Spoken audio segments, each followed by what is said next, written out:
सर्वज्ञ श्री चक्रधर स्वामी की जय। मेरे श्री गुरुवर और सभी संत जनों को मेरा सादर दंडवत प्रणाम और सभी प्रेमी भक्तों को मेरा जय श्री चक्रधर।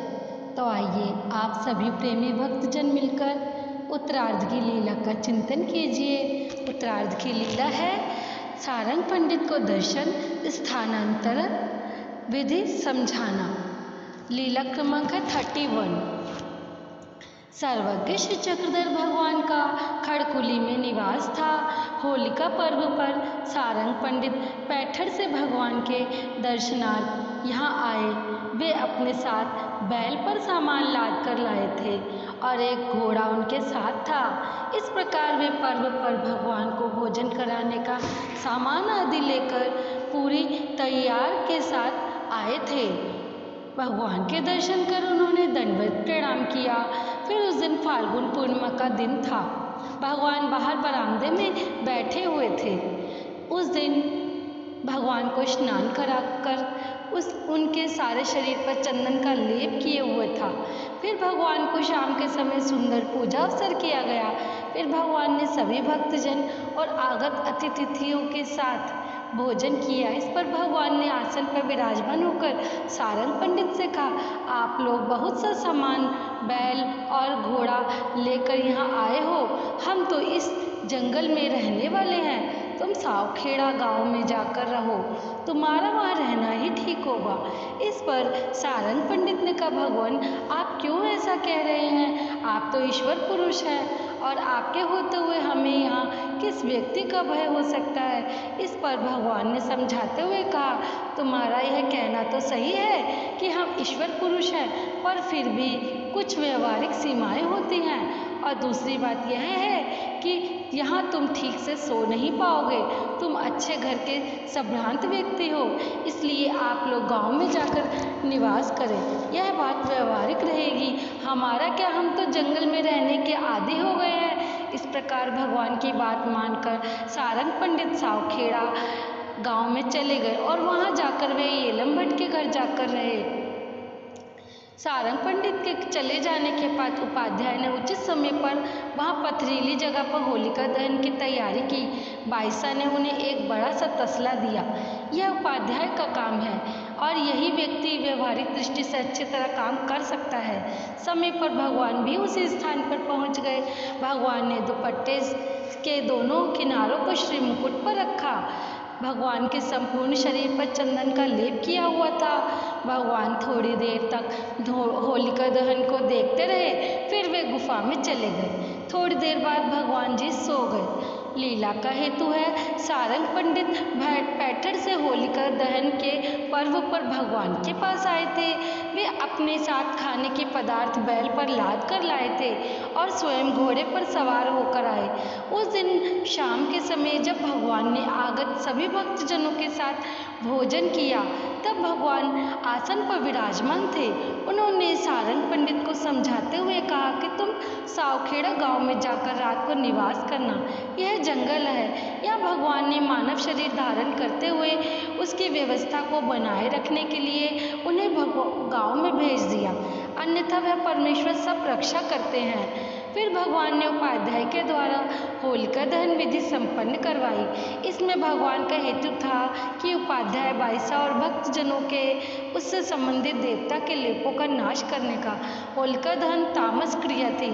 इसका संबंध यक्षिणी देवता से था। अगली हमारी लीला है दूसरे दिन दुल्हनडी पर पूजा स्वीकार करना।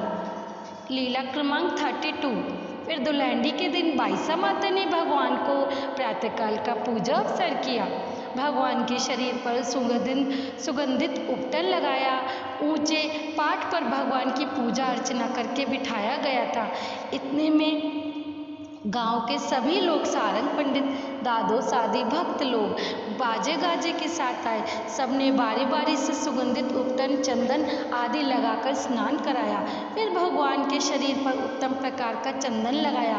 फूल तथा फूल मालाएं समर्पित की।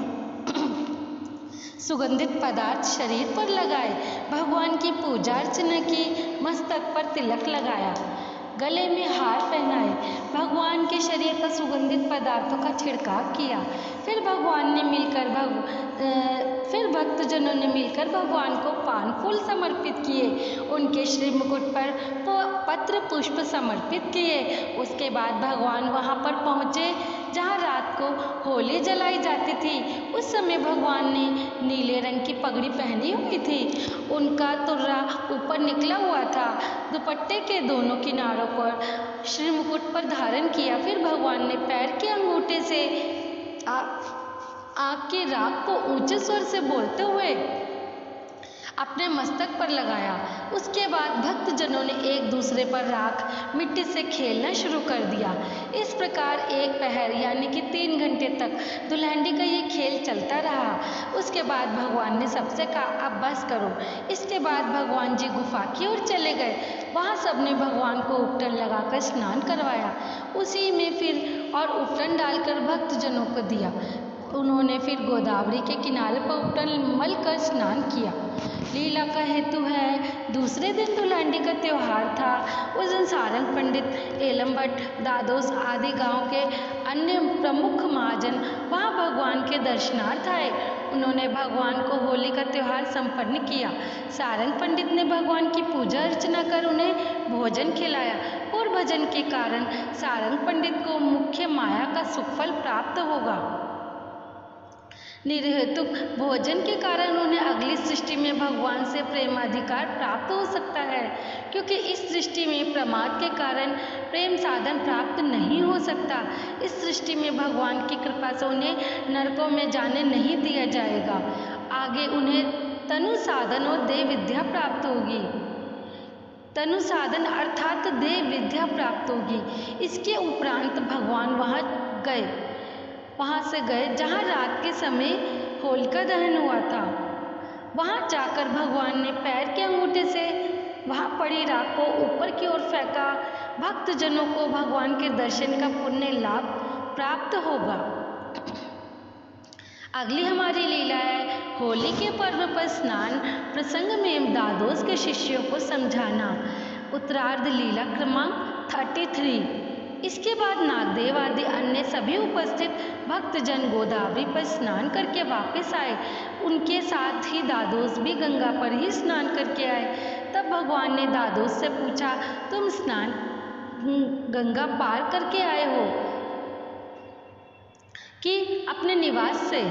इस पर दादोस ने कहा, भगवान गंगा के पानी से नहाकर आया हूँ। फिर भगवान ने कहा, ये इतने आपके शिष्य हैं, फिर आपने गंगा पर स्नान क्यों किया? भगवान के इन शब्दों को सुनकर दादोस बहुत प्रसन्न हुए। भगवान ने मेरा पक्ष लिया है। उनके सभी शिष्यों को ऐसा लगा कि भगवान ने हमें शिक्षा देकर समझाया है कि हमारा कर्तव्य क्या था। लीला का हेतु है, इस पर्व को संपन्न करने के उपरांत सभी भक्तजन गंगा गोदावरी में स्नान करने गए। वापस लौटने पर भगवान ने व्यंग्यात्मक रूप में कहा, दादोस तुम गंगा के पानी में स्नान करके आए कि गर्म पानी से? तब उत्तर में उन्होंने कहा, गंगा के पानी से स्नान करके आए। भगवान ने उन शब्दों से उन्हें बहुत आह्लाद प्राप्त हुआ। दादोस इस सृष्टि के विकल्प प्रमादी थे, पर उनके शिष्य भगवान के प्रिय सद्भक्त बने। एदर्थ भगवान की उन पर कड़प थी कृपा थी, इसलिए भगवान ने उनके भजन और पूजन को स्वीकार किया। इससे उन्हें चैतन्य के सुख फल प्राप्त होंगे। तो ये थी आज की हमारी बहुत अच्छी लीलाएं। आप सभी प्रेमी भक्तजन इन लीलाओं का चिंतन अवश्य करें। मिलते हैं कल और सुंदर लीलाओं के साथ। तब तक आप सभी प्रेमी भक्तजनों को मेरा जय श्री चक्रधर।